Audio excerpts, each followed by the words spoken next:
Oh, it's right up here. Oh, good. I was gonna say, we could look at her first. I pledge allegiance to the flag of the United States of America and to the republic for which it stands, one nation under God, indivisible, with liberty and justice for all. Dawn, Walter's not here. Would you lead us in the pledge to the Texas flag? Honor the Texas flag. I pledge allegiance to thee, Texas, one state under God, one and indivisible. And y'all need to thank Virgil Cruz for allowing me to borrow this because What, the I projector? walked out with, no, that would be you thank Brandon for that one. Oh. Sorry. Okay. All right, so we had a site visit up in Houston on March the 7th and the 8th. It was very productive, and I'm going to ask Rena Keaton.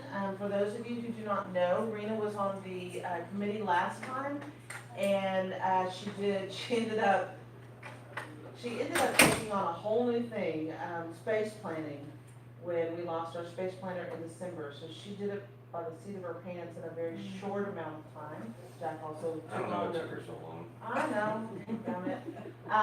But we Who had was that that did? Who? Rena Keaton. Oh, Rena, okay. Rena, this is cool.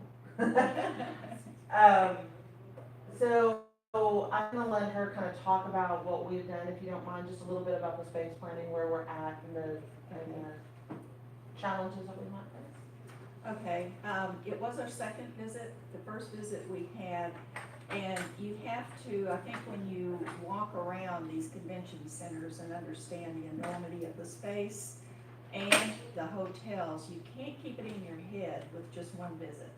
So as I planned the space and we went through it the first time, it was kind of a hurry-up trip, and looked at all the rooms and saw what was available in the various hotels.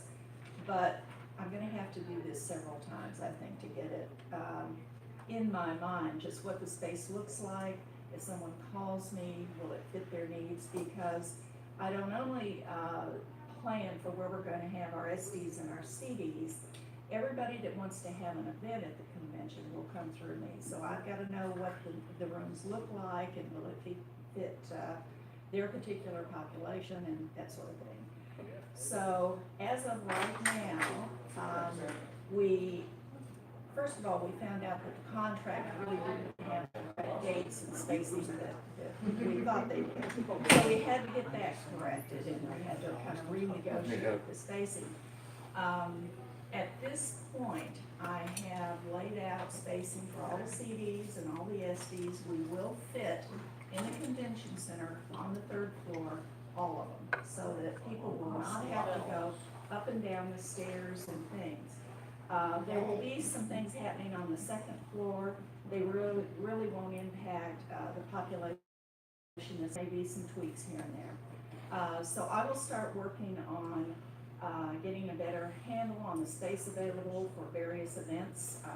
As you know, TFRW has their big event, and looking at the Marriott for that. So I know what happened last time, so we'll be contacting those people and working those issues. But we've made a lot of good progress. It's early on. I mean, this is March, so we've got well over a year ahead of us. Yeah, we did this in 10 months last time, guys. I did mine in a couple months. Yeah. So I am way ahead of the game for what I'm doing, and so far we think everything fits. Things are looking good, and we're just really excited and hoping that we can go back to Houston and for the next convention, because that puts us bargaining power ahead of the game, as well as space planning ahead of the game. I mean, I could do, if I knew it was coming, I could start the space planning anytime. So that's kind of where I'm at on space planning. And I'm gonna interrupt our little update on the site visit. I realized that I had not done roll call.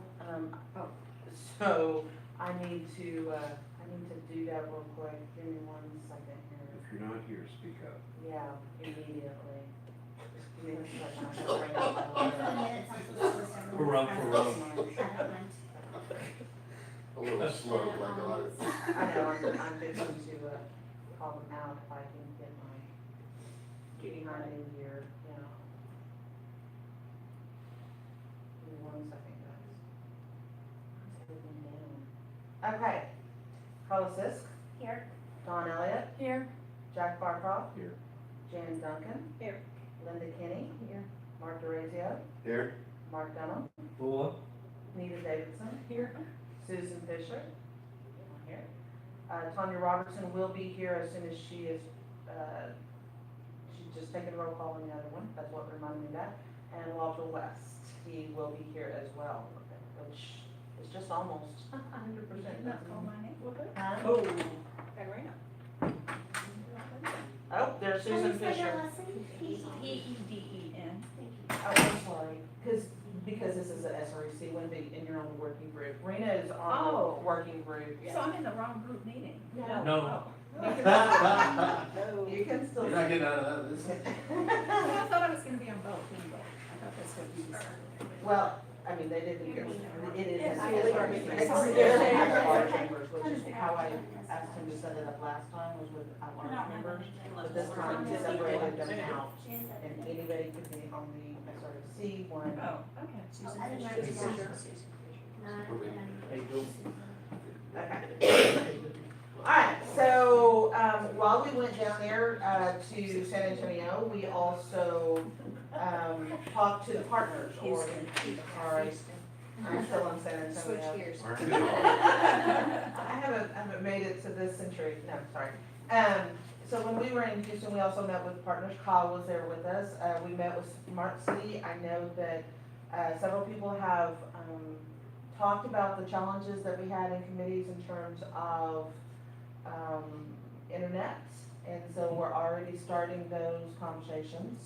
You know, the food, the rigging, all of the things that are gonna require, working with these people, we're actually getting a really good early start on that. Yeah. So I was a little shocked that we were gonna go ahead and meet with them. Houston has worked really well with us. Visit Houston has been extremely helpful, as has been the convention. We also have Walter West, who is going to serve as Sergeant of Arms, and, I just went blank, Devanya Leach and, When Plumbles. thank you, We're Loveless, were with us as well. They have been the Page chairman since 2012. They get a special blessing, they are over 150 teams, right? They wrangle them. And so they were on the site visit as well, which was a benefit because they didn't get one at all last time because, you know, they couldn't get off work to get down into San For Antonio. school teachers. Yeah. So, Kyle, do you have anything to add as far as the site visits go? No, I said we are ahead of schedule, which is good. And that's where I felt last time about it in 17. And then our chairman at the time resigned and threw everything into turmoil for me to get back on track for another three months after that. But and thankfully, you know, this committee got formed and it was really helpful. But yeah, barring any sort of unforeseen turmoil, we should be well ahead of schedule on this one as well. I have solicited bids from about 4 different production companies, including, of course, the one that we've used for the past so many conventions. And I think, you know, it is the consensus and understanding of all of us that, you know, unless there's something dramatically different between their proposal and any of the other production companies, we would, you know, go back to the same production company that we have been using. One thing of note in discussion with Pixel, the company that's been doing with us for so many years, is they used to be the young woman that Michelin, that some of you have interacted with on that company, used to be, it was her company with her and her employees. They got bought by a much larger company, and then now they've spun back off and they're back by themselves. What she suggested to me was that a benefit of that would be that they are able to do some things a la carte that last time was sort of done as part of a larger production package. And it is her belief that, you know, that will actually help save us some money. And partly it's because of the people in this room, right? You know, we were able to take advantage of some of the talents that we have available to us on a volunteer basis, and take over some of the duties we might have to pay for. And so, we were discovering that a little bit, last time, and since we kind of put largely a lot of gang back together this time, you know, we know what we can handle ourselves versus what we need to pay somebody to do for us, so, that should be helpful. So, there's a fairly good chance that we will, again, go with, the production company that we've, used in the past, but, as part of our diligence that we do every year, we don't wanna make any assumptions, so we put it out for bid from several people to see, to make sure we're. Have they come back with those bids? That will be happening, and I told everybody May 1st, was the deadline for the RFPs. In fact, I got an email message from one of them, just now, so there's a little bit of a process of being answering questions. As a few of the folks on this committee saw, my RFP was like a paragraph, and I did that on purpose, because I'm gonna end up talking to these people on the phone anyway, so this idea of me putting 4 pages of details together seemed a little extraneous to me, because I knew they were gonna call me and go, okay, we have some questions. Well, I had a feeling those questions were gonna come whether or not I put a 6-page proposal together or put a half-page proposal together, so I saved myself the time, and I put together a half-page proposal. The other, aspect of it is the exhibit sales and management. Same, we've used the same bidder for the last 2 conventions. And Amy Blakely. And, we were soliciting a proposal from her as well as, again, doing our due diligence and contacting some other companies to make sure that we're still getting a good deal, there's not something better out there. But, as much as we can, we try to go back to people that know us, because that causes, less hiccups and less headaches, less learning curve and things like that, so. That's where that process is at. I know this isn't the site selection committee, but just for, everyone's edification, my intention is that we will be done with the examination of the 2 different potential host cities by, June, and the next SREC meeting, I'll be making a recommendation about whether, to go to, Houston or Dallas, which was what they told me to do back in, December, was to focus in on Houston, but if that didn't work, then Dallas would be a good fallback for us. What year are we on? 2022. 22. Because San Antonio was already booked. Yes, that's correct. Right.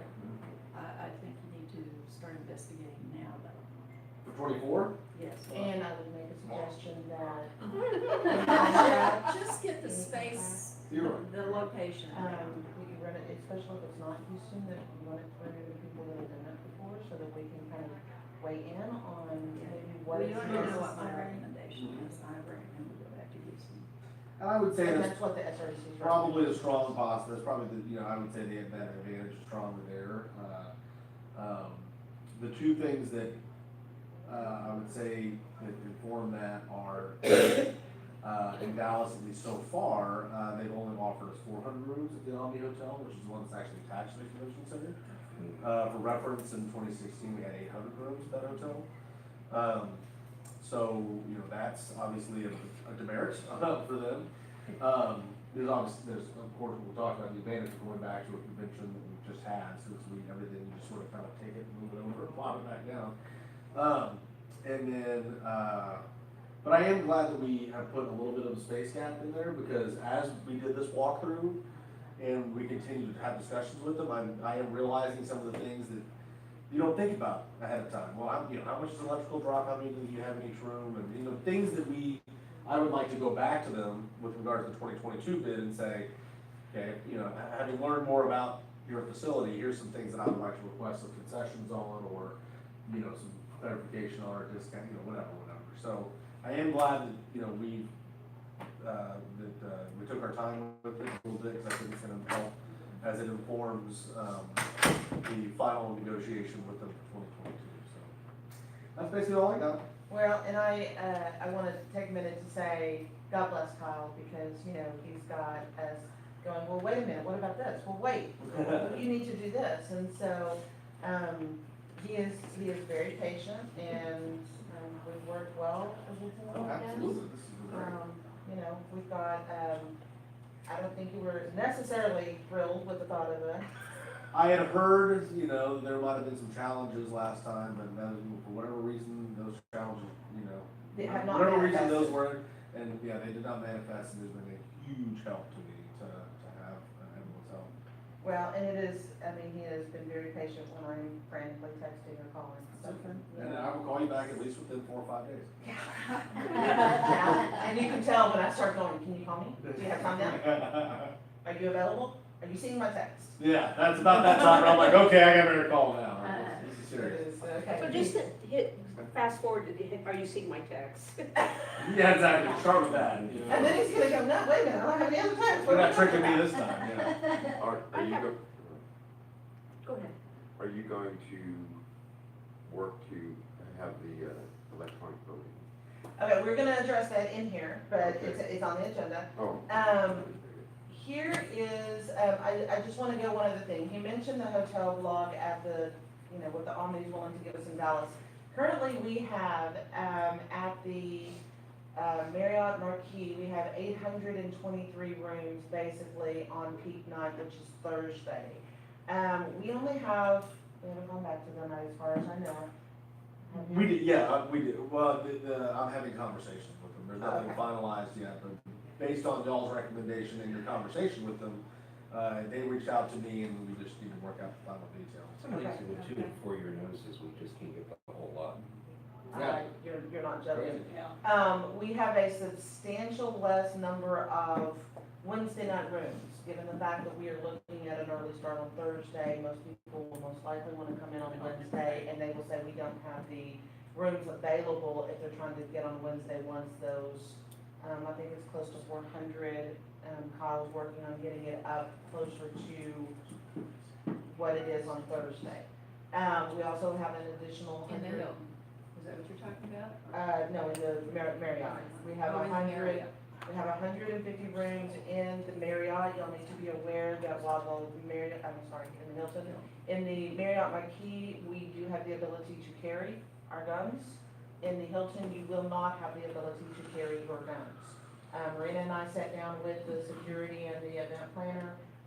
They would not move. They said that if we had the whole hotel, which they couldn't give us, that they would waive their policy. But under the circumstances, they were unwilling, that you could put it in the lockbox, all of that stuff. So make sure that your people know that the Hilton doesn't allow you to carry, so we don't have the issues that we had in San Antonio. The good part is we have no meetings at the Hilton, which means that we are not forcing people to be in a place where they are not allowed to carry. That's good. So that is a situation that I kind of feel mitigates that. In addition to that, we will probably be getting at least another 3,000, possibly 4,000 room in courtesy blocks. The 823 rooms that we have at the Marriott and the 150 that we currently have at the Hilton are attrition rooms, which means we pay for them if they don't go. Generally, that's never been a problem, has it? No. Just saying. We did have, I was sweating a little bit in San Antonio about the high Regency.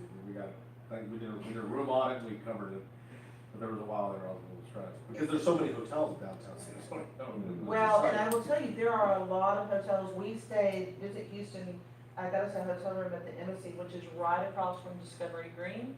And they've already told us that they are willing to give us a courtesy block. Now, they only have like 200 and some odd rooms, but let me tell you, they have free breakfast and they have, Almost free dinner. I mean, they Yeah. have enough snacks where you can do dinner. with free and managers reception is what it's called, so it has free alcohol as well. So I can just imagine that most of, not most, but a significant number of delegates would like that. Yeah. Just label that the young world. Oh, I could just see the parties now. Oh my gosh. Okay. I have a question. Yes, ma'am. In 2016, do you know what the percentage of delegates that actually attended the convention was? And you expect it to be higher or lower in 2020? I can tell you that, and probably Paul is the one to more closely, talk about that. But, what we had, I think, 6,600 delegates plus alternates plus guests for a total of 1,100 or 11,000. That sounds right, yeah. Correct? No, in 16 in Dallas. Dallas, yeah. here's some of the things, I think, we are making 2 schedules for the convention. One with Trump, one without Trump, because most likely, we're not gonna know whether or not he's coming until a couple of weeks before. And so we can't wait till a couple of weeks before to get schedules in place. And so we have to have something already, ready to go that we can just flip into. So, but the likelihood of it, Texas, especially with Bethel saying Texas is in play, there is a good chance it will change things tremendously. At this point, the convention center allows for carry and open carry, but we have the president there with Secret Service. That will change, and you will not get through your little bar thingies, whatever it is, Security. without, with your gun. So we're gonna have to be able to message that out to the delegates and say, at this time, on this day, this is what's going on. You will not be able to have your gun. Please make appropriate, plans for that. Okay, so in 2016, we had around 11,000 attendees. In Yeah. 2018, we had, how many? Oh, About 800. yeah, it was way down. Yeah, it was way down. It was way down. Which Number is a one, very natural cycle. Yeah. Right. We Because it always wasn't have, presidential? Right. Okay. we always have in gubernatorial a lower amount of people. I will say for me, we have like the 3rd largest caucus in the state of Texas, 439 delegates. We normally have almost all our delegates there or alternates sitting in, and we didn't even have half. So for us, I've not seen that in the 27 years I've been. Yeah, that's exactly what my thoughts were too, that it looked very empty. Yeah, it was. And I don't want that to Because we have to happen seek in for 2020. Everybody, no matter whether or not they fill their delegation out. You have to That's why put you have 100% seats. They did, that's right. You do, because Yeah. what happens if you don't know which delegations are gonna fill their seats? Right, So it's ours, even for if the we- first time ever, we actually came close to filling all ours, and I think that's because we invited so many people up here for a change. there you Good, go. glad you. Yeah, it was There you great. go. So we will be reaching out to hotels. I'm working with our Visit Houston representative to get some courtesy block numbers and proposals. So hopefully I will have an update for that in June, if things go well. Any other questions about where we're at so far in terms of planning? Can I ask a question? Yes. Do the grassroots movers, we're gonna get a early dibs on the hotel? Absolutely. It's like 2 days ahead. It was like 12 hours, Something like that, a day 24 or, yeah, a day or hours. so. Yeah, they usually send out an email like in the morning, You know, 9 o'clock in the morning, and then it's the next day that, 9 o'clock in the morning that it opens up to everybody else. okay. Only one day. Once you sort of open the floodgate, Yeah. it becomes difficult to control. Ah. So, we could get away with it for about 24 hours or so, but I mean, after that, it would be, pandemonium, so. And if you go from Monday all the way to Sunday, which I do, I go to the Monday. Yes, for the meetings. Can you get one hotel for all 7 days? That's what Dion was talking about, Yeah. trying to make sure we have enough rooms for Yeah, it the gets kinda wild. people that wanna do that. Yeah, So we're gonna work on that. well, okay, thanks. If you're a committee person, yeah. Yeah. Nice to see it, same damn hotel. Sure. And not- Yes, it Fair would. enough. Yeah. Yes, I don't know if I've ever it been would. to a Okay. committee meetings called. I was kinda hoping that the other people that were, wanting to get in on this next thing that had sent in. So let me find really fast, so the next thing on the agenda is booth policy. We're gonna talk a little bit, give me a second here, I'm doing the wrong thing. There's Miss Janet. What's up, lady? Hey, Jim. I don't see what's wrong with keeping files with scapegoat. I can't live I'm fine with that. No, we grant you a booth, but this jerk that works at the office, Yeah. You're a little stickler. Oh, there it is, I didn't do that. I would say, even while she's doing that, I mean, I don't try to butt into y'all's, discussions and decisions too often, but I mean, I would take into consideration efficiency, of the decision-making process. that, and Rena can tell you this, she's managed the exhibit hall before, the vast majority of the people that are in there are either well-recognized coalitions and auxiliaries or elected officials, or retailers of some kind, selling stuff. You know, that is 90%, 95% of who's gonna be in that room. So just as you go through this process, I would keep that in mind, that, you know, most of these are very easy to just zip through. They're selling jewelry, they're selling scarves and clothes, it's Dan Patrick, it's, you know, it's the governor, it's a bunch of congressmen. We hope that the president will have a nice presence in that room, and, you know, or it's, you know, Texas Right to Life, Texas Alliance for Life, or one of the other alphabet soup of groups that we deal with. So that would be my 2 cents on it. Just consider, please, you know, the efficiency of the approval process and getting these things processed and through. Okay, so the packet that I gave you, hang on, I'm trying to get this stupid thing to go down and it won't go down. Is it that one? No, it really wants to stay up. Why is it not? Which driver? I'm trying to get it to go down. Are you trying to say minimize? Yeah, but it won't, I couldn't get the minimize thing out, and it's not, and it's still not giving me a minimize First thing. problem is it's an apple. You know what? Oh, We okay. had that discussion already. I'm gonna shoot. I don't trust anybody with one mouse button. Come on. I'm trying to see if I can bring up the booth policies. In the packet that I gave you is what we did last time. The procedure and policies for 2018. The next page is, Summer Wise made I didn't change the numbers, I didn't get the most recent one where you changed the 2018. Sorry. That's the only thing that. Sorry. I just did that. So I have the unedited version, and then Tanya very wisely put it up on a Google Doc, and there are 2 different possible edits of that. So we're gonna be working off of these 3 things. So for ease, let me give you a couple of background notes. In 2012, Stephen Masteri he was chairman at the time, asked for a booth policy to be instituted. At that point, poor Rena, she actually was over all of the exhibit space. Okay, so the girl can't win for losing. Because, you know, when James asked me to chair, my first call was to Rena and said, "He needs you to help me." And so I'm gonna let her speak just a minute about what you did and why. Yes, and if I'd known this was coming up, Sorry. that's all right, I would have printed off the booth policy that I created at the time. And basically, of course, I was on the SREC at the time as well.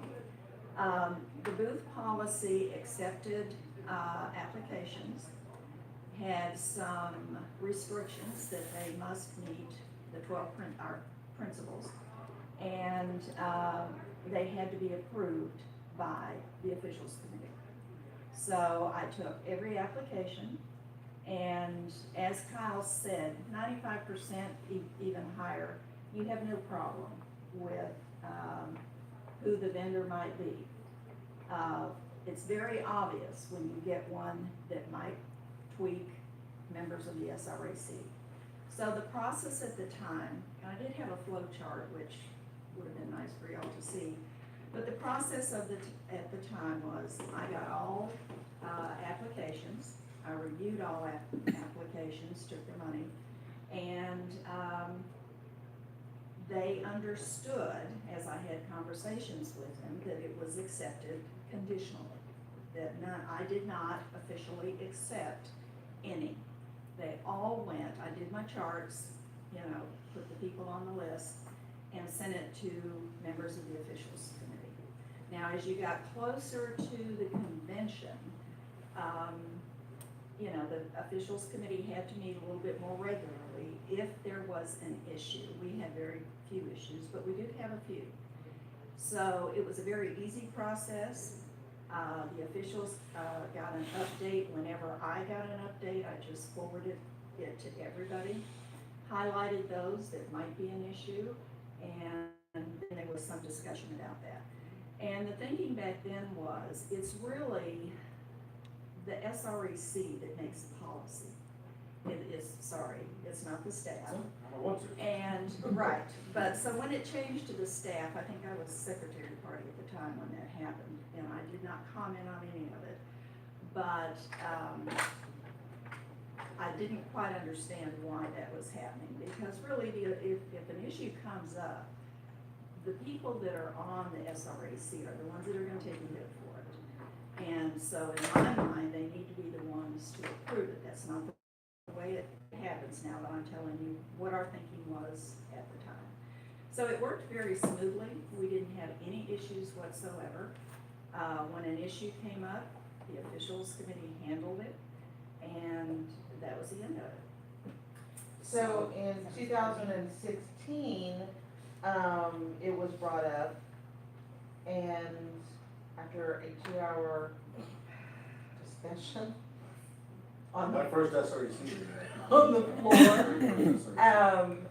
apparently everybody had forgotten that we had a booth policy until. Well, we did remind them. We did finally bring up a Until copy. we find, yeah, Yes. until we found Finally that found it, copy yes, after yeah. 2.5 hours And of of discussion. Of discussion, and Brought up so, the very painful discussion, I might add, Yeah. and that was changed at that point to allow for an appeal process, right? We So had an that- appeal process.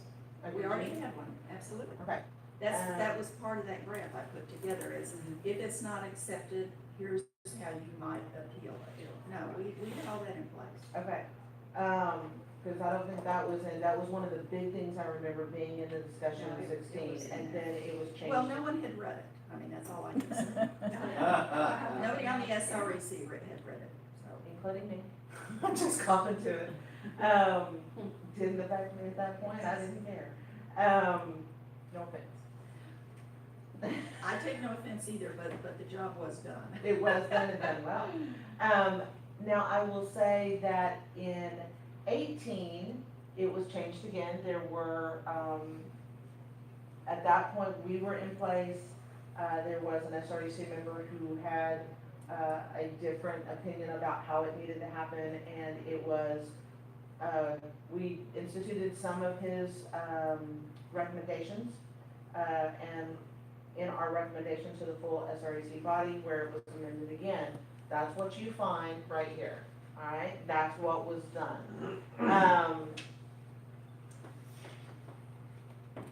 There were some complaints last time about some of the booths. So my desire is to get this done early, because we want to get, he's working right now to get an exhibitor in place. It would be nice to go ahead and start those sales. It would be nice to go ahead and get everything in place, and we really can't start that until, I mean, he can't start selling, or he can't have whoever start selling until we know, what in the world did I just do? But then somebody's in there messing around with the documents. Sorry. I usually it's on my bigger computer. Was I? Oh my goodness, wait a minute, what's going on? If you were on resolutions committee, you would understand that comment. Well, I think I figured out how to not be in your way. Okay, so, that was so funny. So, we can't start selling, we didn't get this done until January last time, that's my bad. I'm thinking we've got a booth policy, we don't need to revisit it, but unfortunately, it was made clear to me that it's a new convention, new SREC every 2 years, of course it has to be redone. So it didn't get done until January, so that there is no questions on what, For 2020. it does. She did, I just didn't get the right one up when I sent it out. And so this is what Tanya put up. If we can go ahead and make a recommendation and get something passed, it will make it easier on staff and officials.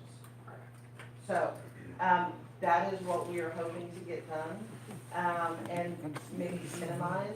I'm gonna let, Summer, do you wanna come address the committee on, your thoughts or what you have suggested? So mainly, I think the wording and everything was pretty good. I mainly just kind of gave it more of a format where, you know, it's bulleted and you can kind of read it a little bit easier. And the first portion of it, the first section, as you see, is eligibility. And that's just indicating, okay, who should be eligible for a booth at our convention, and what are the requirements for that, and how do we want to define that? And so my thought process for this section was that if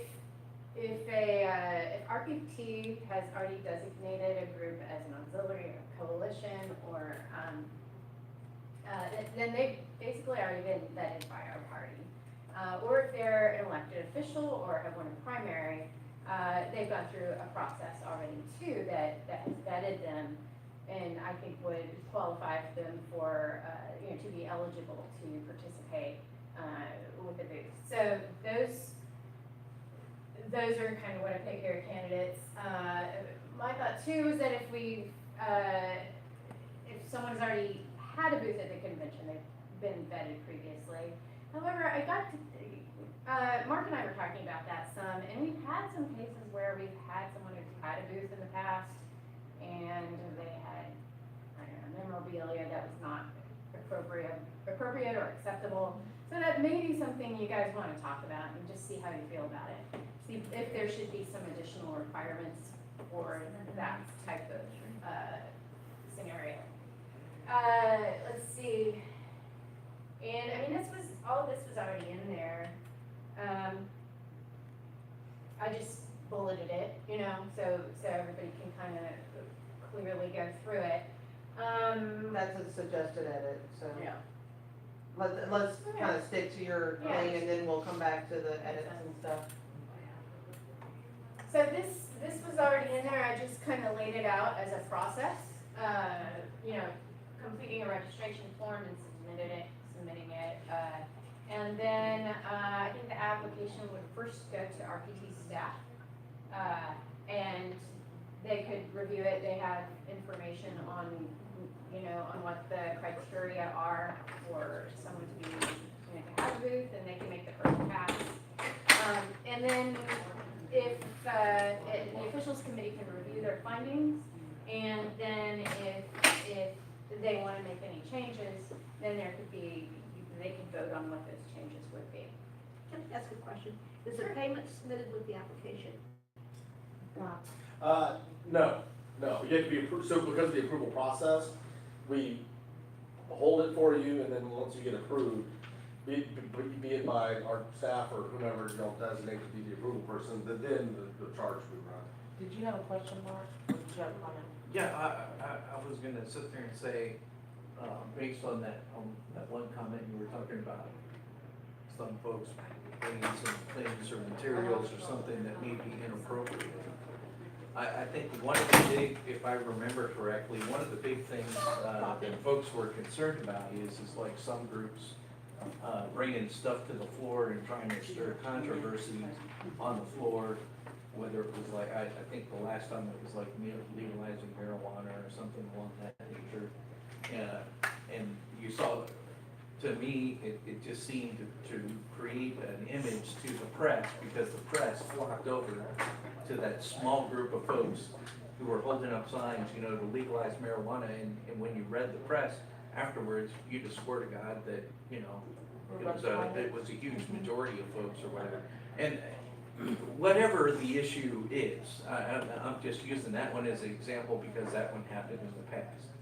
I think that's one of the things that we need to be concerned about is because I think it deters from the overall message that we're trying to send across as a party of unification, as opposed to somebody trying to get their, personal agenda, good to see you, across the finish line, or to at least be heard or whatever.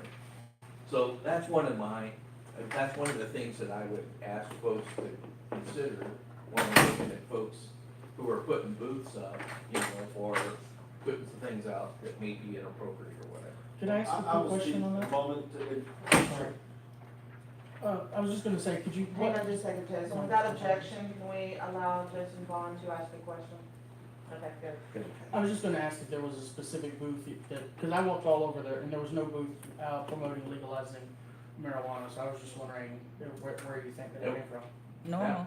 That was a couple of conventions ago, that's why we Yeah. brought that one up, that was several conventions back. Okay, just wanted to make sure, because I That haven't was seen what, it. Fort Worth, wasn't Yeah. that Fort Worth, was Fort Worth the Yeah. Dallas? Thank you, just wanted to clarify that. I'll actually expand on that because my daughter was a page and she mentioned something like that. So, somewhat related to that, but also just worth probably noting, is that, you know, we control the space, and we control who's in the space as long as we're the renters of it. And further to that, there are terms and conditions that one must agree to be an exhibitor at our space, right? And, you know, you must adhere to our policies, right? And that last thing is, we reserve the right to remove you for any darn reason we feel like it, right? So, you know, if, there's no pulling a bait and switch on us, right? So it's not like, you know, we're people for, you know, for everything nice and warm and smiling, you get down there and they dressed up in like Nazi uniforms, right? I mean, we can just remove anybody we feel like and we can throw them out. So Yeah. nobody can be like, aha, you know, we snuck in and now we can do whatever we want. No, it doesn't work that way. Like, we can remove you for any reason we feel like. Well, that particular year, what happened is you had folks who were not delegates suddenly found themselves on the floor, and the press was flocking around them. How did they, I mean, my bigger concern would be, how did they get on the floor? Well, amen, good question. Yeah. Were they credentialed, they had to be credentialed in some way, or rent a cops to the crappy job? And that was it, Well, I because think- there were so many people going in the Right. entrances It that was they the- were not. That They were not particular, checking that what was what happened. Right. That was what happened because none of those folks were wearing any credentials. Okay, Summer, you wanna finish? Sorry. Yeah. So, definitely a good consideration. I'll let y'all figure out the answer to that one, but, let's see, where are we now? So, submissions will be reviewed, Here's your procedure, let's start. okay. At least 8 of 10, is that stricken or is that? Okay, that's a suggested edit, we'll come Okay. back, hers Yeah, but- says 8 of 10. So my idea in creating this, I left the scope pretty broad, and my expectation is that, you know, as needed, you guys can narrow it. But I thought I'd start at least with a baseline policy here that you know is open-ended, and you can close it where you feel like it needs that. So the baseline I'm starting here is Reagan's 80-20 rule. If you feel like it's better to have 100%, you know, agreement with our principles, you know, go for it. Or if you don't want to have this in here at all, you know, whatever. But that's just what I put as the baseline to start. So then, you know, once staff has a chance to review everything, then the officials committee will have a chance to review what they put together and all the approved participants. And if there are any that they would like to reject, then there's a process here for them to do that. And let's see. Okay, and that's the denials of applications. You go on. Let's see. Denial these with, again, yeah. Denials of applications shall be reported at SREC. Okay, yeah, so, trying to think what that was, you know, I did this 2 weeks ago, so. Slept since then. I know, right? And I didn't get a notice last night, so, you know, I was like, prior to the April SRC meeting, okay. Yeah, so this was changed since, and in the previous version, or in a subsequent version that I gave to Dion, I changed this as well. So, meeting before the convention shall be reported to the SRC body for review and possible action. So if there's any appeals or anything like that, the SRC can go through it. And then the officials committee is always gonna have any sort of final authority. And yeah, I think that's pretty much it, so. So are we seeing us officials can override the SREC? Is that kind of? Oh, after the quarterly meeting. It has Oh, to- after the- Yeah, After that I last meeting understand. before. yeah. So, you know, if there's some kind of late request. All right. I'm sorry. Maybe there's a runoff or something that happens super late, I don't know, you know. something like that. Okay, so, Tanya wisely put it on Google Docs, so we get to have it up on the screen. And people could make suggestions to it. The ones in red are Tanya's suggestions. Tanya, do you wanna speak to your suggestions? Sure, I just pretty much added instead of,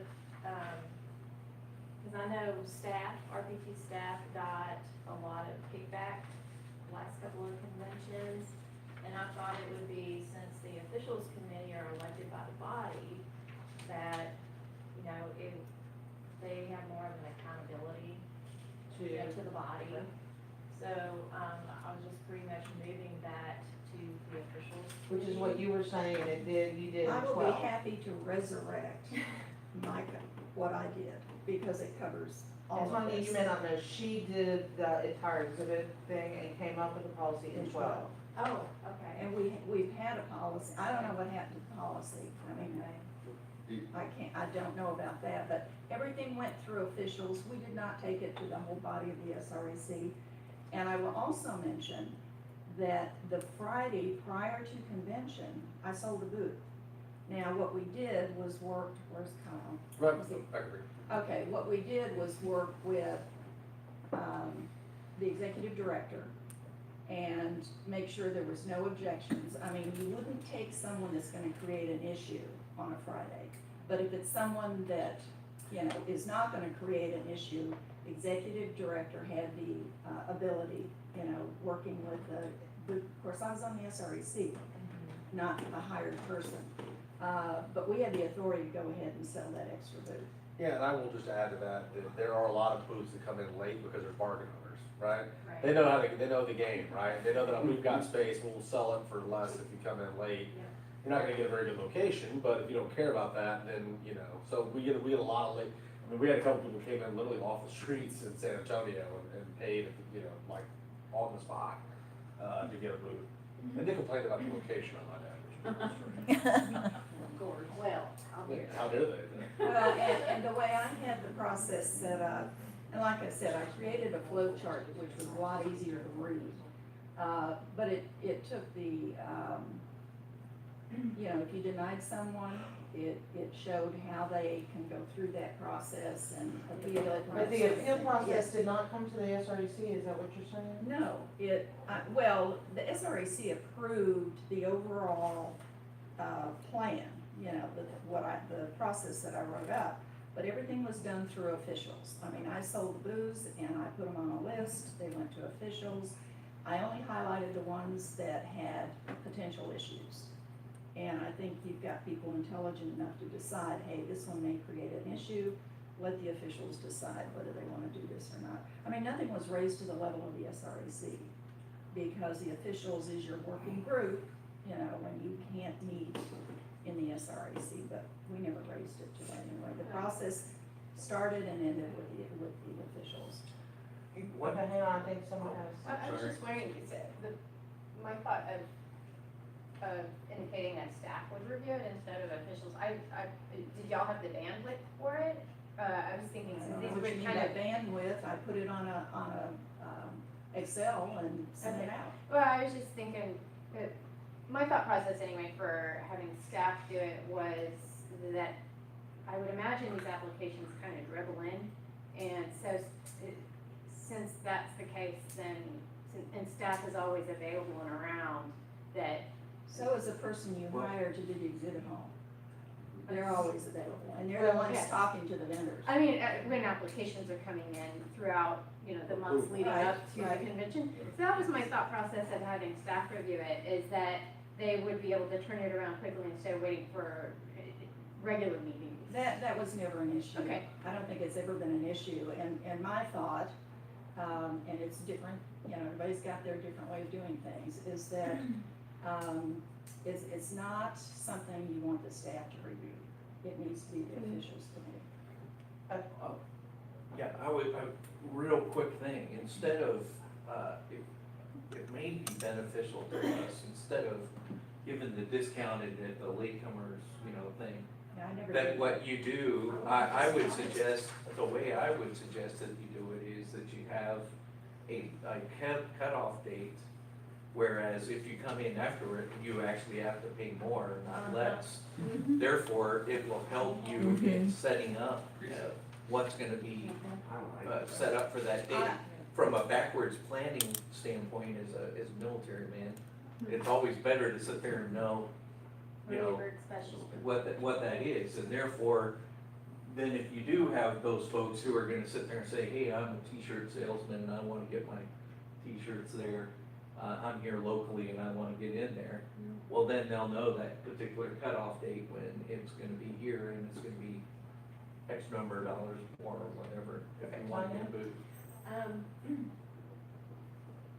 I think the policy changed from that, from when it was done then, because there was no, the officials committee was met in executive session. And people, it was almost like a mystery thing. I don't know how to describe it or how to articulate it, but I think now that the official committee meetings are open and people are able to watch and listen, I don't see where that would be an issue. You mean a change to get the SREC to approve? No, it? I mean the officials committee going through the process. Oh, yeah, but I mean, Yeah. right now, on this sheet of Right. paper, it says go through SREC, Right. and you're saying, For as long as appeals, officials is Yeah. open, I that's don't kind have of a a moot problem. point. Yeah, I don't see Okay. any issue with that. So, and then further down, I just added two conventions, because, some things might have happened in the last convention and weren't addressed. And, whatever. Yeah. I just thought too, it'd be more consistent, more of a consistency. Are you saying that they had attended two previous? Like they In had good held standing. in good You standing just for saying two. for two previous conventions? And this I is like an that. automatic I approval. like that. Yeah, this is. Because that way, if somebody that comes to one and they didn't behave, then you don't automatically have to accept them the next year. I like that a lot. Okay, and then, I asked for a definition of good standing. Is that financially, principally, All the All the above. above, All the okay. above. Okay, and I don't think we have that in the internal, because you need to understand, we have this booth policy, but they've got an internal thing on how that Gotcha. operates, Okay. right? So Gotcha. does good standing, is that defined in That, there? that's not wording that I'm used to in what we've done in the past, but I mean, is that what you wrote, Summer? The fourth bullet point that says good standing. I would assume what that probably means is somebody who paid the bills, it hasn't been, hasn't caused a problem for us, and, yeah, that's. I think good standing And that would make is sense. broad and it covers a lot of things. Why not fine tune it then? Fine tune the language, Well, that's why I asked for definition of good standing. parentheses, Yeah. example. And, the coalitions, I was not able to get an updated list of coalitions. And, so I think that, Coalitions and auxiliary would be happy to get that. well, auxiliary, we got the auxiliary list, but coalition seems to be a little bit more fluid. So, Why are you trying to define that, just out of curiosity? We've never had that defined quite like that good before. standing, That was something that Heather put into her, just one No moment. problem. Did I just say Heather? I'm sorry. Summer. I'm changing your name for People call you. me Heather all the You know, time. you look like a Heather to me. That was something that when she did the bullet points out, I was just looking back at the 2018, that phrase is not in there. But, right, it is kind of it was an internal thing that, booth holders, previous booth holders, are approved unless there's an an objection. So, is that correct, Kyle? That's the policy going back to, so 16 and 18 both operate under that. Like if you were a previous Right. booth exhibitor, that was a way to sort of expedite the Stated process. that in the booth policy, but I did let the committee know that that is what the internal mechanism is. I thought it was stated somewhere. Nope. No? Stated. No? I don't know that it was ever written. Understanding? Okay. I don't know that it was ever a written thing. It was Right, just it's, one of those I've got things. the 18 here, Okay, and it is okay. not in there. So, but it is one of the internal This things. one is the 18. No, well, kind of, that was with her, the very first page is the 18 as it was done. So, okay, go ahead, Tanya. So, I just highlighted that because I think that would need to be available before we could agree on them being automatically by default. You know, That we would need to agree on what, I'm so sorry. the coalition, Okay. the coalition list. And why would that be? Because don't y'all approve the coalitions? Well, there's been a little bit of a gray area with a coalition that. Oh, I know which one you're talking about. Okay, and I needed, I mean, just for the sake of, long story short, some of the organizations that I was told was a part of that coalition are actually suing us for wanting to verify our voter rolls now. So, you know, we don't wanna let people like that into the convention. They're suing us? Can we put that as a bullet point? Anybody So- who is suing us or guilty cannot vote. I think that goes under not in good standing. Yeah.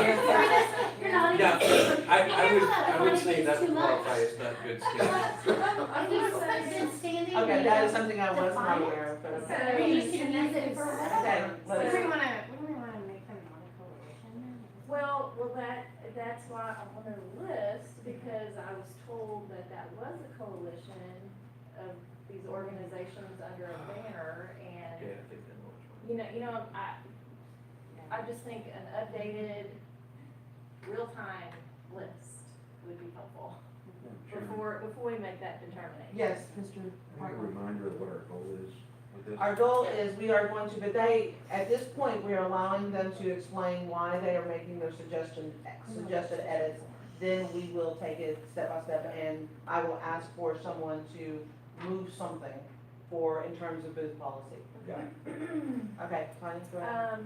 So, a little further down, what did I put here? Okay, so I slept since then. You and Okay, Summer both. So, again, the officials committee is just, again, sending it to the officials committee instead of the staff.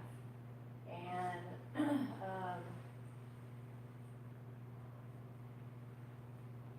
I think I highlighted that. No, the blue is Mark's. Well, the yellow, the exhibitors are. Oh, required to oh, oh, oh. follow. You had a note, and I believe it's on the last page of the thing, you wanted to know, possible addition Oh, is subject to removal. action, is there a, like a plan if something should happen? If Get a somebody couple of comes. sergeant at arms to handle business. Yeah, okay, so, but say. Nothing in writing. Okay, I think that should.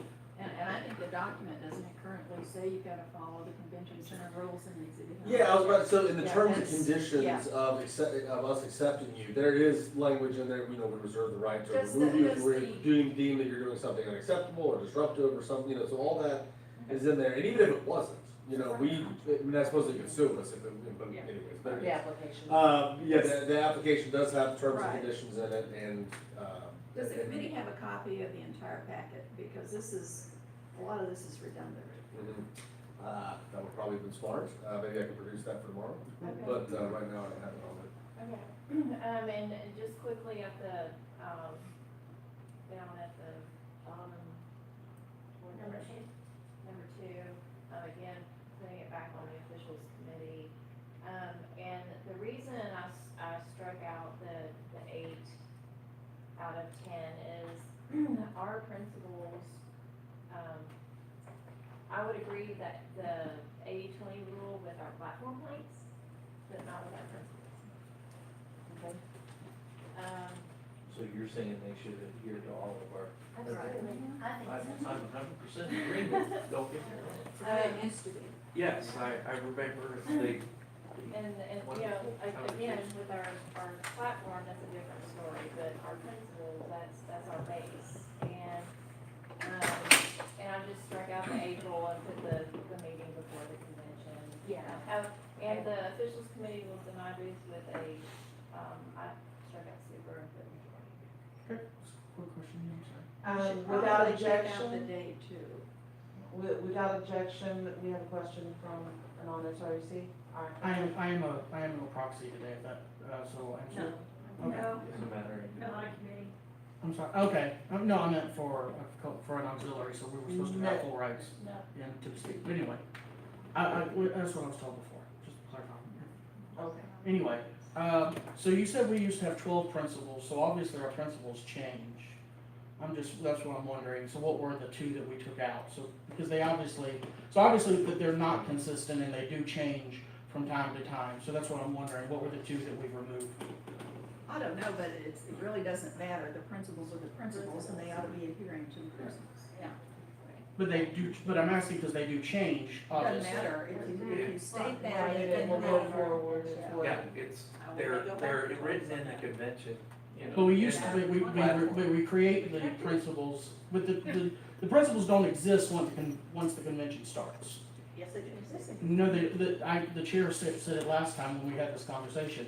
The principles no longer exist once the convention begins, because we're creating a new platform. The The rules, old the ones are in rules. effect until the new ones are passed, right? No, No, they are. Well, but even the The principles rules of that, exist. what we do, It's the rules. goes through until we get the new ones. It doesn't matter. We we don't know what it is, so it's a free-for-all, so we have to go what has been passed until a new set is moving forward. Does that make sense? You have- They may choose to And they may change not- everything and They may throw call it everything temporary. out and say that we're socialists now. But until that point happens, yeah. we operate under the Don't old, even go what there. is currently last passed. Well, Okay, but not officially is what I'm Let me saying. just add that when these people sign the contract, we have principles in place, and that is Right. what they are signing up to. Yes, So what comes later really doesn't matter. right, Yeah. because we have to do the planning, okay. And I would suggest, Tanya, you think about people signing up at the last minute and make sure that's. Well, and that's why I was making the suggestion, Right. if you have that cutoff time, it will, number one, help to eliminate You this don't last ever, minute, you oh, don't ever have a cutoff time when you're trying to sell well, booths, because this is one of our biggest moneymakers. And Under- we don't understand. wanna We can have early. put a but, cap on it. but that's why I'm saying, if you've got the early bird, you know, fun, We do that. it's a lower cost for the. We do that. And then it's more if you do it after that date. We do that. Carla? I was just gonna say, I support the idea of pre-sale, early bird registration up until this date. After that date, you can still register, but Okay. it costs you more. I'm just gonna say that is not part of the policy, that's the internal workings as far as what we're gonna do either way. Well, you can Just a publish a suggestion. schedule in your exhibit. packet. Exactly, but the policy itself is what guides them as to, who they can and can't do and what, who they can kick out, basically. We had a gentleman last time that was throwing a fit and, causing a problem, and that was fun. So, our policy really deals with that point. If we wanna change the internal policy, or if we don't like the internal policy, that's when we put it into the policy itself, or we have something to, speak to it, for lack of a better word. Okay, Mark, do you wanna speak to some of your, go ahead. Didn't I have something else on there? Yeah.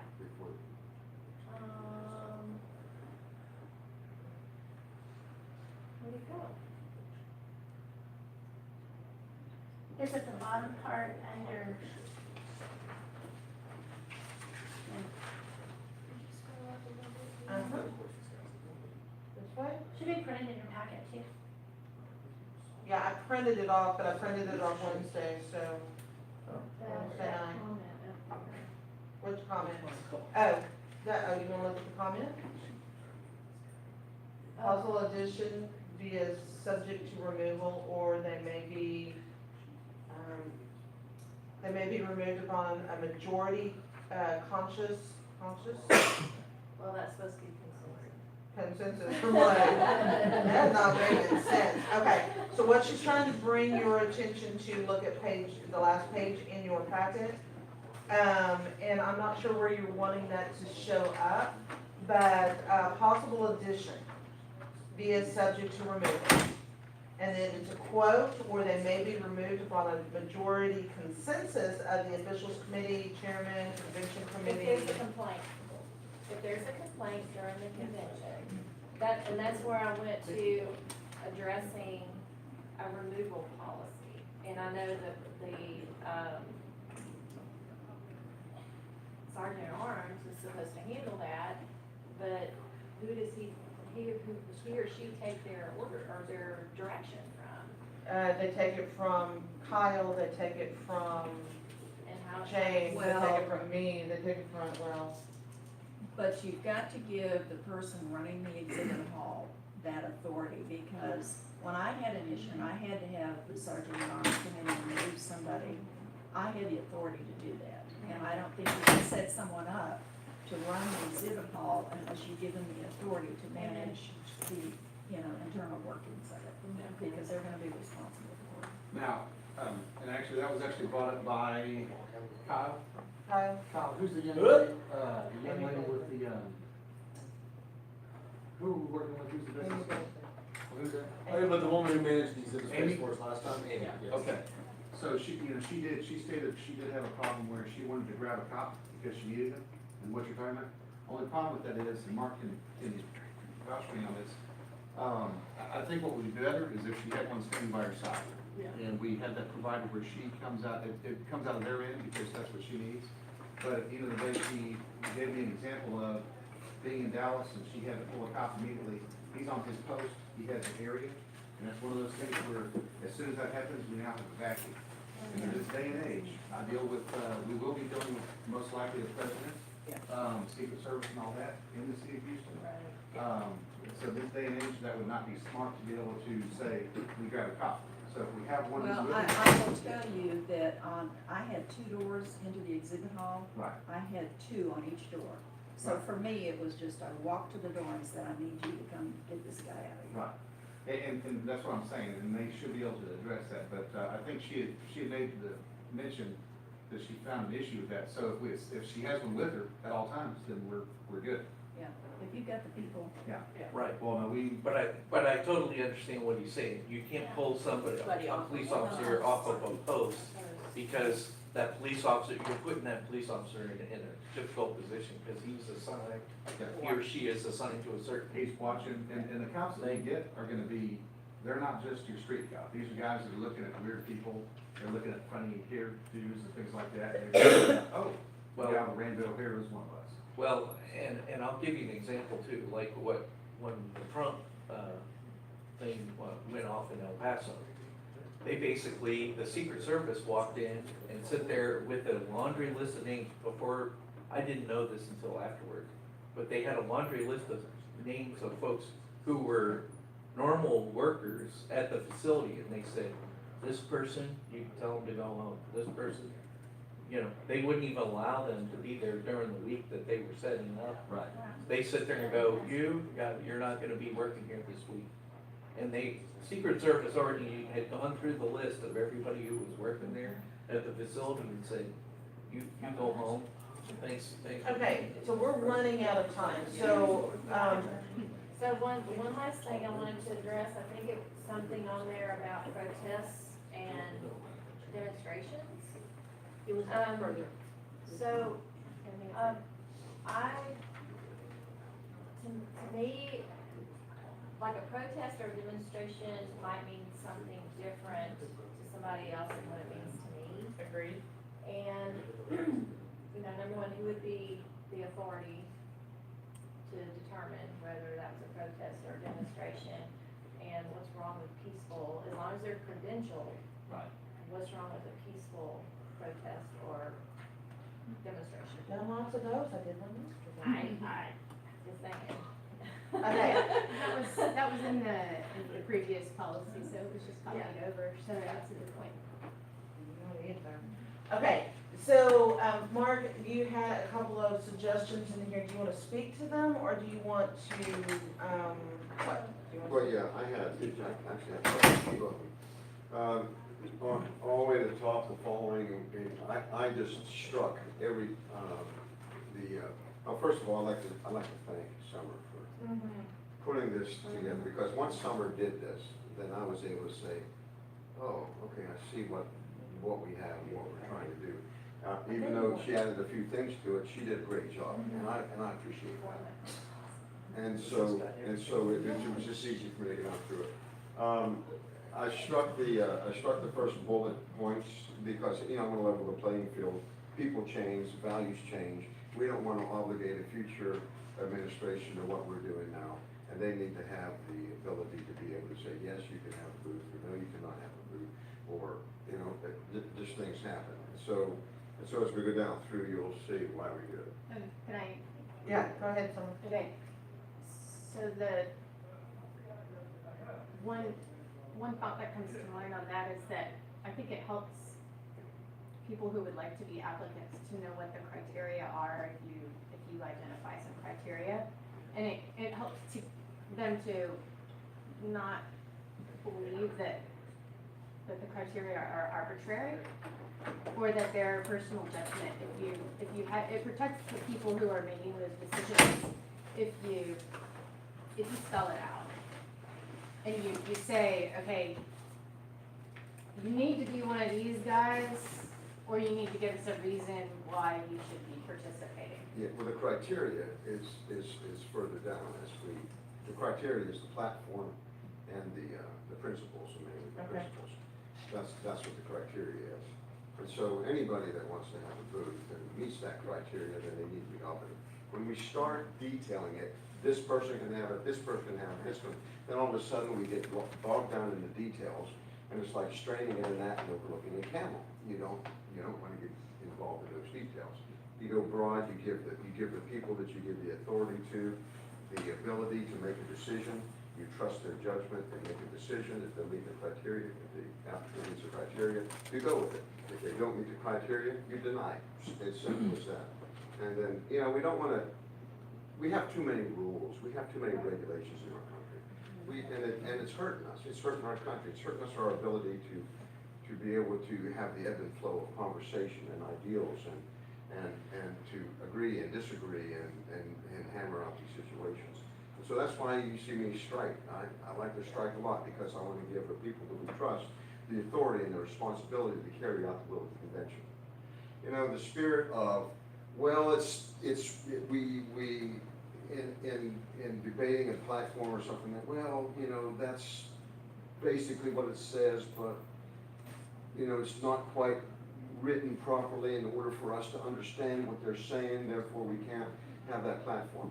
I say, no, that's incorrect. We know what the delegates want. We know where they want to go with it, and we have to work to do that. Whether the wording is correct or not, because we know where they are. So as we move down, this is why the preferred method of communication, I struck preferred. This gets specific. The method of communication will be by email. So, you can email everything. It's simple, it just goes simple. Kyle, is that doable? I was checking my email. It is- Please restate the question. Let me just say, that's what I had in the original one, Was it email? yes. Okay. What, I'm sorry. I did everything by email. Oh, yeah, email. Yeah. Just by email? Just emails? See, I think that would be- No, there's. Well, look, you I have, mean, you they have, can mail it in if they want, I guess, but I would say 90% of the time, they scanned in their application and sent it in by email. And that's a preferred method as far as I'm I concerned. would say that too. I don't recall that anybody physically mailed it, but maybe. Very few. I'd have to ask. Okay. so you have the second, it's, email, or those instances where paper copies are preferred or mandatory.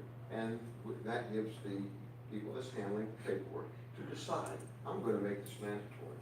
and they can publish that such, to do that. We want to, or, you know, you can just send me a paper copy and then send me an email, or something along those lines. Okay, And then I struck who did not receive an invitation. We made it broad, should an individual, group, or entity desire, they desire an application, they may contact RPT state headquarters and make a request. Simple, straightforward. why did you take out the exhibitor coordinator? Because a lot of them go directly to Amy. I mean, I think that you have to allow for that. Well, They came directly. I agree with the words that, you know, if that's what you have to have, then we go ahead and do it, put it in there. I would say So, that has to be in there. okay, and that's fine, this is up for discussion. Well, let me just say that typically the exhibit coordinator creates the master list, so everything really should come through. You don't want to have staff funneling information. You want one point of contact, so that. Okay, guys, we are running out of time, like rapidly running out of time. We've got like 5 minutes before we're supposed to be done, and we are nowhere near where we need to be in terms of coming to a recommendation for this. So, Kyle, when are we gonna have Amy in place? Or when are we going to have the exhibitor in place? Sorry. I mean, my hope was everything would be in place for me to get officials committee to approve everything either by June or at the next SREC meeting or So sometime if we. next couple of months. I have to make a motion that we table this to the next SREC meeting. Okay, there's been, Second. No. okay, discussion? Carla? Amanda, I'd like to amend that maybe we set up a conference call and not wait all the way to the next SREC meeting. And I'll Committee second meeting. that. A committee But to meeting that's present gonna, it to the SREC. But to, yeah, oh, so. to present, yeah, but I think we need to have a call. I second that. Or actually, Well, I think you gotta do a motion first. Thanks for friendly amendment. Motion. What you gotta do is amend the motion. I know. She's fine. I make a motion that we, do a conference call between now and the next. And September Committee. to commit, okay. Yeah, I'll second that. Okay, so we have okay, number one, Yeah, we have to Do we do table it till whenever? right, there is a table, she has tabled the recommendation until the June Yes, SREC meeting. yes. Right. We will take up whether or not there will be a conference call in just a minute. But let's do a motion to table is not amendable as far as I know. Kyle, James, somebody? That is correct. Okay. All right, so, any discussion on tabling until making a recommendation until the June SREC meeting? Hearing none, all in favor of tabling time certain to the June SREC meeting, to make a recommendation, please say aye. Aye. All opposed? Okay, now, that is to make a recommendation. Now, to Carla and Dawn's points, they would like to have a conference call to continue the discussion. We have an official motion and a second. Is there any discussion? Yes. I say we have as many conference calls as we need. Okay, duly noted. We will have, make sure this is moved away. I was taking minutes. Okay, give my, Hang on. motion to table and To table by Dawn.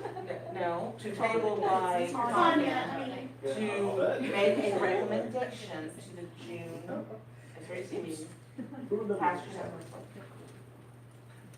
And a motion to, continue the discussion via conference call. okay. Okay, call or calls, depending on how this goes. Aye. All in favor, please say aye. Aye. Any opposed? All right, motion passes. Very quickly, Jack, can you talk about electronic voting? It's very handy. And we like it. Hey, I love a band who sticks to And the it always timetable. works, and we need it again. Motion to adjourn. No, I have two more things. Oh, yes, edgy. Listen,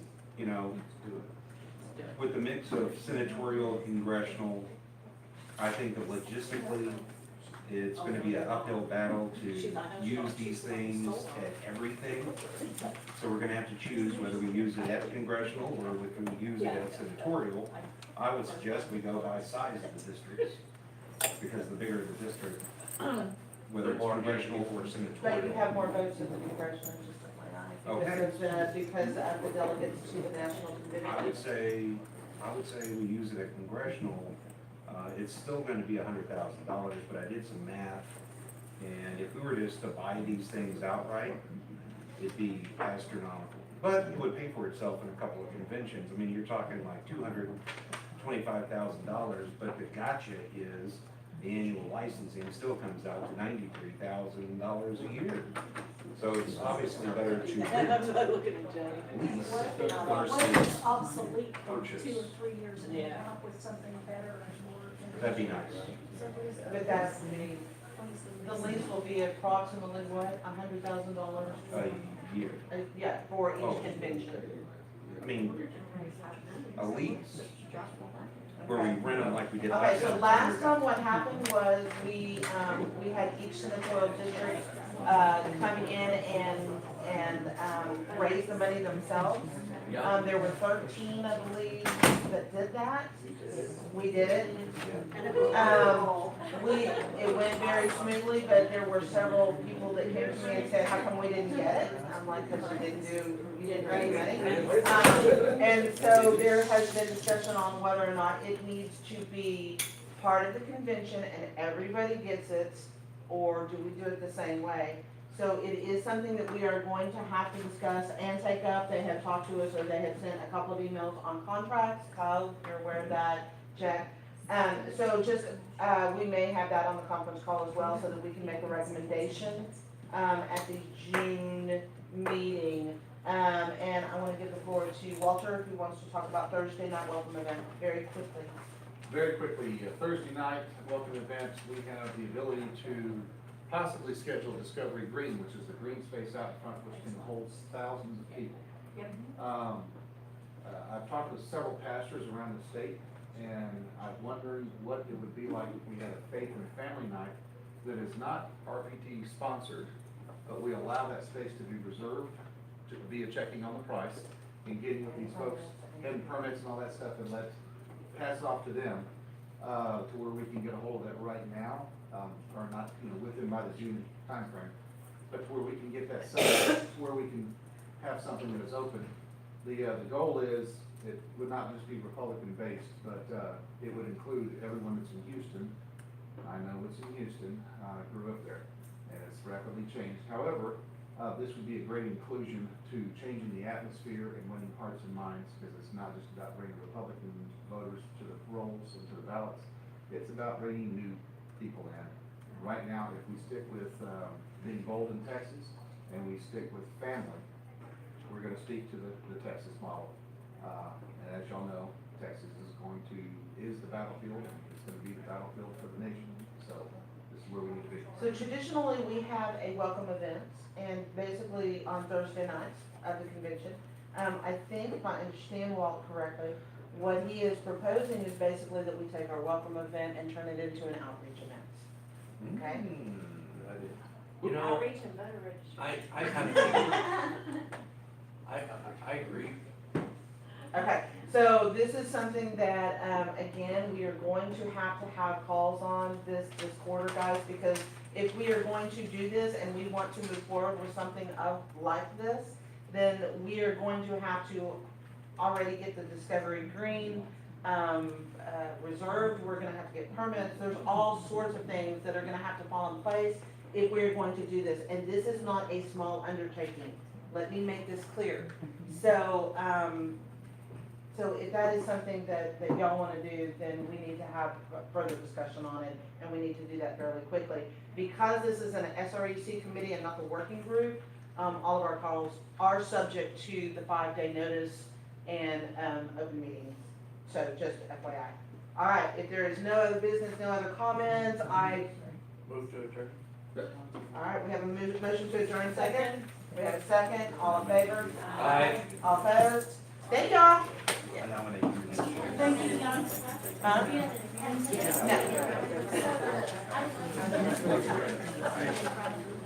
Yep.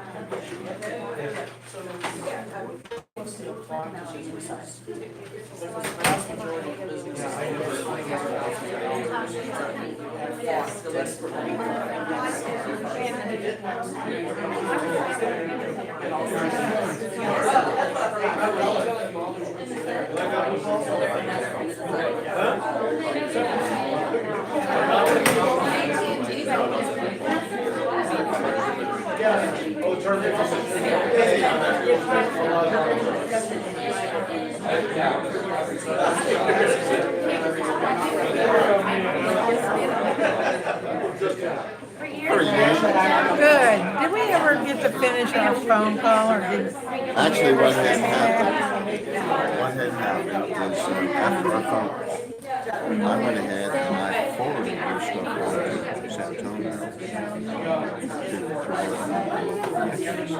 And I saw what you'd done, and they said exactly what you said. It is incomplete, but it's a great format. Sorry, I didn't mean to cut you off. We were just running out of time and. You can see I'm crushed. I know. How are you doing, Karen? I am fine, except that, wild horses. You know what, I'm just trying to think for I know they do. I know. And I don't want to. I thought I was coming into I thought I was late for Kathleen Wall's voter integrity session. It's probably running a little bit late. It's election integrity is Oh, she should. Oh, 1:30. I thought it was at 1:15 or 1:45. She's gonna have a little basic thing ahead of time. I'll get that too. that's in the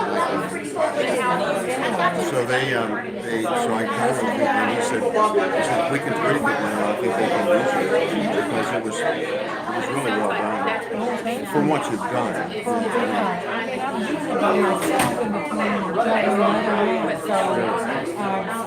I've just been putting in information. So it's getting traction in San Antonio. How much I have not followed up with them, but they like it. It's yeah. Okay. Well, I gotta. I ain't skinning the game other than I just have the website. I have to go get one that says San Antonio besides 2019.